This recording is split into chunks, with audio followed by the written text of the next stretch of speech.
connais pas cette chaîne, ici c'est une chaîne qui te permet de réviser le nouveau référentiel aide-soignante.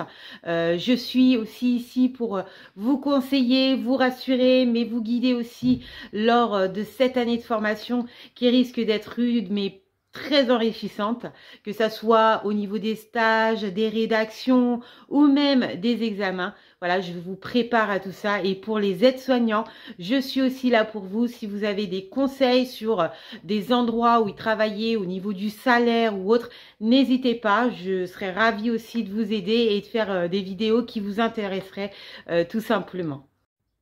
N'oubliez pas, vous avez le site qui est totalement gratuit, qui est encore un petit peu en cours de travail, mais vous allez retrouver beaucoup d'éléments essentiels pour votre examen, notamment le module 1 et 2. Donc c'est un site gratuit qui se nomme Site Révision Aide-soignante 2.0 que vous pouvez aller voir dès maintenant ou après cette vidéo. Vous allez retrouver à la fois des vidéos mais aussi de l'écrit que vous pouvez imprimer pour tout simplement réviser.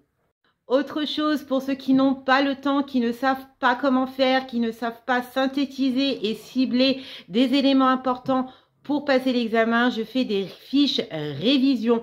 Si vous êtes intéressé par ces fiches de révision, n'hésitez pas à me contacter grâce à cet email. Alors, je fais les fiches du module 1, 2, 3, 4, 9, 10. En ce qui concerne le module 6, 7 et 8, ce sont des modules de rédaction. Et donc là, je propose une aide personnalisée. Et ça, n'hésitez pas à me contacter pour en savoir plus. Ces fiches sont envoyées par courrier, sont plastifiées, sont assez accessibles. Vous pouvez les mettre dans votre poche, en stage ou autre, pour réviser. Et sont assemblées via un anneau. Vous avez aussi des fiches anatomiques, système respiratoire, urinaire et tout ce qui s'ensuit, cardiovasculaire. Et vous connaissez la musique. Passons maintenant aux révisions à votre stylo. À tout de suite. Les 3 branches du régime général de sécurité sociale.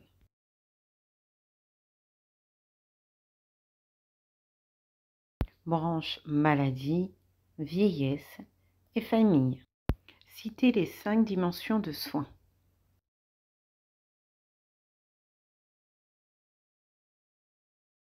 Les 5 dimensions de soins sont les dimensions éducatives, préventives, de maintenance, curative et de réhabilitation.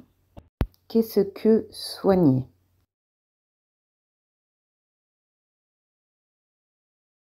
Soigner, c'est s'occuper de quelqu'un et de son bien-être. Être attentif à ses désirs, c'est également de procurer des soins nécessaires à la guérison, à l'amélioration de la santé. Donner la définition de l'autonomie physique.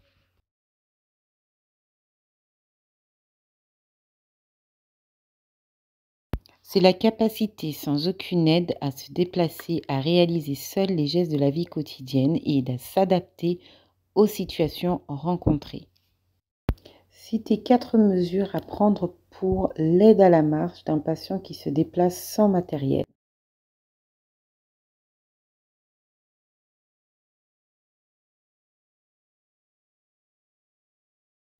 La première est de s'assurer que les chaussures ou les chaussons tiennent bien aux pieds. La deuxième est de vérifier qu'aucun obstacle ne gêne la marche. La troisième est de marcher à côté de la personne et lui proposer de passer son bras sous le sien. La quatrième est de marcher face à face, les mains de la personne sur les épaules de l'aide-soignant ou main dans la main. La cinquième, parler avec la personne pour la rassurer. Donnez 2 mots-clés définissant la notion de secret professionnel.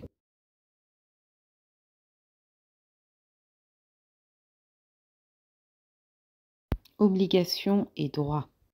Attention, pause, j'ai une annonce à vous faire. Si tu veux participer au concours pour gagner des cadeaux, n'hésite pas à t'inscrire dès maintenant. Il suffit tout simplement de venir me voir via cet email, de demander un examen blanc que tu vas faire et que tu vas m'envoyer la correction avant le 29 septembre 2022. Une fois fait, je te donnerai un code qu'il faudra garder précieusement. Le 1er octobre, je ferai un live pour faire un tirage au sort. De nombreux cadeaux sont à gagner. Donc, je t'invite dès maintenant de réclamer ton examen blanc et de tenter ta chance. Expliquer ce qu'est le tiers payant.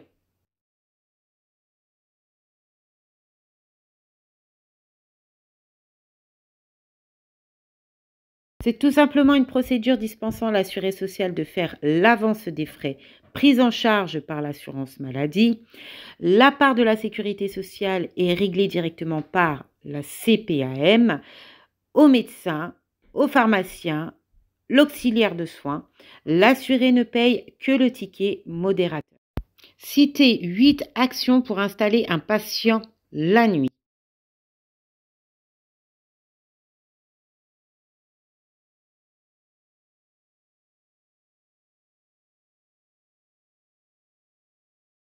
Dans un premier temps, il faut connaître les habitudes de vie, l'heure du coucher, position, temps de sommeil, rythme, d'endormissement. Ensuite, favoriser un environnement sécurisant. Être bien évidemment à l'écoute, faire exprimer à la personne ses craintes, ses inquiétudes. Trouver des petits moyens pour calmer la personne anxieuse, boisson chaude, massage, on s'est interdit, mais pourquoi pas PE, le toucher, conversation, informer sur la présence permanente de l'équipe.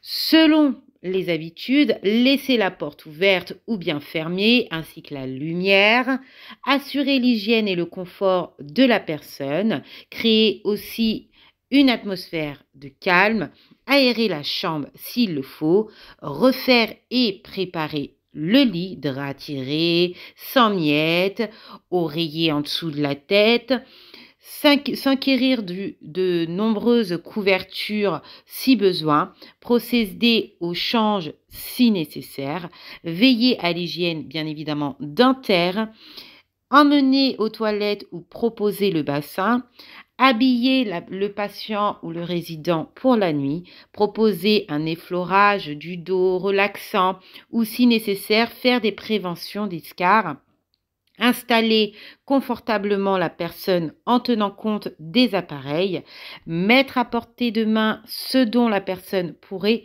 avoir besoin. Exemple, la sonnette et aussi éventuellement un pichet d'eau et un verre. J'espère que cette vidéo t'a beaucoup plu, t'a beaucoup servi. Si c'est le cas, n'hésite pas à mettre ce petit pouce vers le haut. Cela m'encourage à faire d'autres vidéos et vois aussi si ce contenu est efficace ou pas du tout. Et donc voilà, je t'invite à t'abonner en actionnant cette petite cloche de notification et à partager également ce bon petit plan à ta promo ou aux personnes que tu connais, que tu côtoies, qui comptent justement intégrer l'école récemment ou plus tard, peu importe. N'hésite pas, si tu veux participer au concours, à venir me voir via l'email que j'avais bien donné en début de vidéo. Et si tu es intéressé par les fiches de révision, n'hésite pas aussi à me contacter. Je te dis à très vite pour une prochaine vidéo. Bye!